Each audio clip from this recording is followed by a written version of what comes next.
नमस्कार मंडळी, मी शिल्पा साळुंके. तर शिल्पा साळुंके यूट्यूब चॅनलवरती परत एकदा तुमचं मनापासून मी स्वागत करते.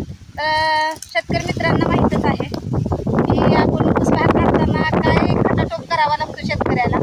तर काही लोकांना माहिती आहे, काही लोकांना नाही. तरी पण मी सांगते की आता वाजते त्या 12:30 1 वाजाय आले. तर सकाळपासून ट्रॅक्टर भरायचा चाललेला. आमच्या त्या ऊस कुठं कुठं पडलेला तो आम्ही त्याच्यामध्ये टाकल्या, म्हणजे कांड्या बाहेर पडलेल्या. आणि आता एक ट्रॅक्टर म्हणजे ट्रॅक्टर बाहेर काढायला चाललाय. तर बघू शकता ट्रॅक्टर भरलेला आहे आणि आत्ताच एक ट्रॅक्टर बाहेर पण काढलेला आहे. तर ट्रॅक्टर बाहेर काढताना म्हणजे असं वाटतं की शरीरातून जीव बाहेर निघून येतोय का काय. कसं ट्रॅक्टर बाहेर काढताना एवढं भीती वाटते की ट्रॅक्टराची देव करो आणि तसं कुणाचंच होया नको. कारण की एक वर्ष असं झालेलं की लागोपाठ 2 ट्रॅक्टर आमचं पलटी झालेलं. तर आणि पलटी झालं की आपल्याला लई व्याप होतं की त्या तोडणाऱ्या माणसासनी पण परत भरार, परत काय करार, भरपूर व्याप असते त्याचं. आणि आपल्याला पण 2 पैशाचा खर्च लागतो. कसं ऊस जायचा आपला 4,000चा आणि खर्च याचा 5,000 अशी गत असते ऊसाची. तर चला बघूया आता ह्यो ट्रॅक्टर कसा बाहेर निघतो या. तर मंडळी, ट्रॅक्टरला ऊसाची ट्रॉली जोडायची चालल्या आणि शेव ट्रॅक्टर एका ट्रॅक्टरनं बाहेर निघणार नाही असं बोलायला लागले ते की अजून 2 ट्रॅक्टर बोलवा आणि मग आपण बाहेर काढू, असा हे ड्रायव्हर बोलायला लागले त्या. मग तसंच आपण आता ट्रॅक्टर एक बोलवला आहे आणि दुसरा ट्रॅक्टर यायचा आहे बाहेर काढायला. तर ह्या 2 ट्रॅक्टरनं निघतात का बाहेर बघूया. तर मित्रांनो, मैत्रिणींनो, की एक ट्रॅक्टर आपण बोलवला तर 500 रुपये घेतात बाहेर काढायला एका ट्रॅक्टरला.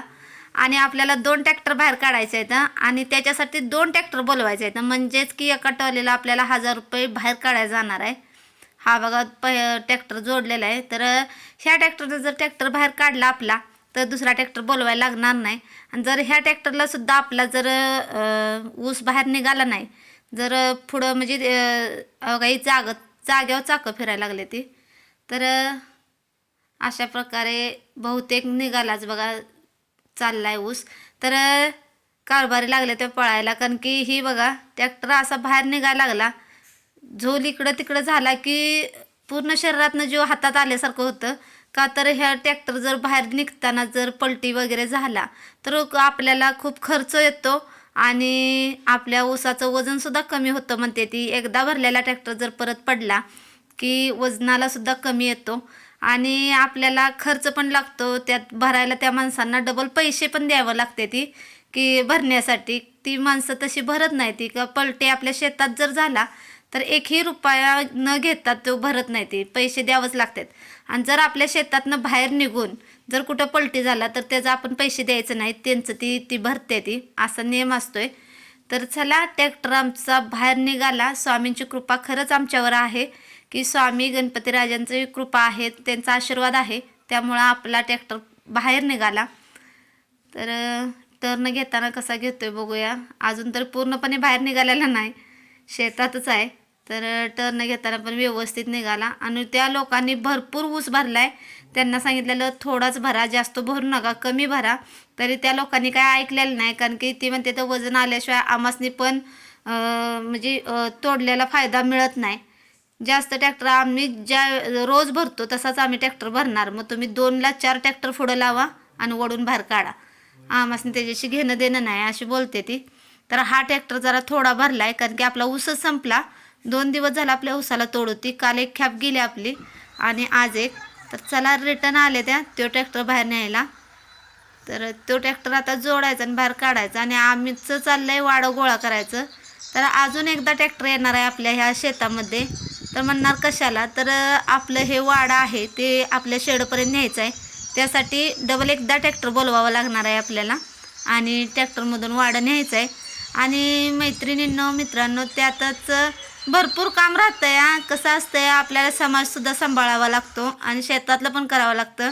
तर काम आहे म्हणून आपण समाजात नाही म्हणू शकत नाही कुठल्या गोष्टीला. तर आज आहे शुक्रवार. तर मला सवासणीचा, आमच्या EMIच्या सवासण्या असतात आणि त्याचा विडा आलेला आहे, त्यामुळं मला विड्यासाठी जावं लागणार आहे. मला आत्ताच फोन येऊन गेला आहे मैत्रिणीचा की सर्व बायका आल्या, त्या सुहासनीचा विडा तुला दिलेला आहे त्यामुळे तुला यावंच लागणार.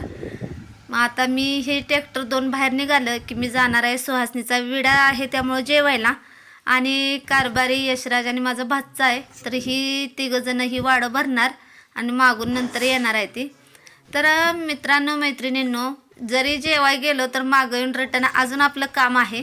तर आज आपण शेडावरती पण भरपूर काम आहे. तर आपल्याला आज किती वाजतात काय सांगता येत नाही घरी जायला. तर हा ट्रॅक्टर बघूया कसा बाहेर निघतोय. आता कारभारी काही पळत मागणं गेले नाही, कारण की पहिला ट्रॅक्टर निघाला आहे म्हटल्यावर हा पण निघणार अशी आशा आहे. आणि स्वामींच्या कृपेनं खरंच हा ट्रॅक्टर पण व्यवस्थित निघावा बाहेर अशी आशा करतो. आणि मी बघा उभा राहिल्या, देवाचा जप चाललाय माझा, स्वामींचा जप करायचा चाललाय, का तर माझा ट्रॅक्टर व्यवस्थित स्वामीने एवढा बाहेर काढावा. तर स्वामींच्या कृपेने खरंच माझा ट्रॅक्टर बाहेर निघाला. स्वामींवर श्रद्धा असली तर स्वामी हर संकटात आपल्या धावून येतात. तर माझे अनुभव स्वामींचे नक्की मी अनुभव सांगण्यासाठी सुद्धा एक ब्लॉग बनवणार आहे, की जीवन मरणाची गोष्ट होती माझ्या, तिथं मला स्वामींनीच वाचवलं आणि स्वामींच्या कृपेनंच आज मी तुमच्यासमोर उभी आहे. तर तो माझा अनुभव मी तुमच्याबरोबर शेअर करणार आहे. तर चला, सुहासनीचा इडा मी जेवून वगैरे आले आणि वाडंसुद्धा आपलं शेडावरती आणलं आहे. खरं तो ब्लॉग केला नाही कारण की मी नव्हती त्यामुळं. तर शेडावरती येऊन आपल्याला चालले त्या बॅगा भरायच्या. तर मुरगास करायचं चाललं आहे आपल्या वाड्याचं, कारण की वाडं जर तसं ठेवलं तर खराब होऊन जाणार, पिकून जातं म्हणजे पिवळं पडतं. आणि वाळलेलं पण वाडं आपलं होतं कालचा पण एक ट्रॅक्टर भरून आणलेला आहे आणि आज एक ट्रॅक्टर भरून आणला आहे आपण वाड्याचा. त्यामुळं आपण मुरगास करून 2-3 बॅगा भरून ठेवायच्या. एक बॅग भरलेली आहे आणि दुसरी बॅग भरायची चालल्या. तर असं बघा चाललं आहे आमचं काम. आणि आमचं व्हिडिओ तुम्हाला कसे वाटले कसे नाही नक्की कमेंटमध्ये सांगा. तर आमचे आहे शेतकरी जोडी, तर लाईक शेअर नक्की करा, सबस्क्राईब करा. नवीन कोण माझ्या चॅनेलवर आला असाल तर सबस्क्राईब केल्याशिवाय जाऊ नका.